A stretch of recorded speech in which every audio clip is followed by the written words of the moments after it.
আসসালামু আলাইকুম বন্ধুরা, কেমন আছেন? ঢাকা শহর গাড়ি বন্ধ।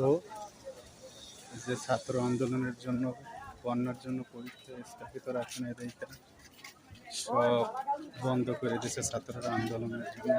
শিক্ষামন্ত্রীর পদত্যাগের জন্য শিক্ষামন্ত্রীর পদত্যাগ চায় ছাত্ররা। এই যে বন্যার জন্য পরীক্ষা স্থগিত রাখেন, এইটা গাড়ি বন্ধ হয়েছে। পুরো এয়ারপোর্ট থেকে আসলাম হাঁটতে হাঁটতে আজমপুর পর্যন্ত, গাড়ি সব বন্ধ, গাড়ি চলে না, একটা গাড়িতেও যাত্রী নেই, সব গাড়ি ফাঁকা।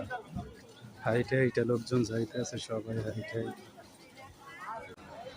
এই বন্যার জন্য পরীক্ষা স্থগিত রাখে নাই। আপনারা কি চান? পরীক্ষা তো স্থগিত রাখার কথা ছিল।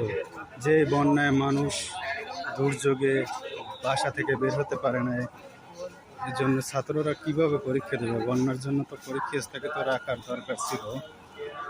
এখন ছাত্ররা আন্দোলন করতেছে, কি হয় আল্লাহ জানে।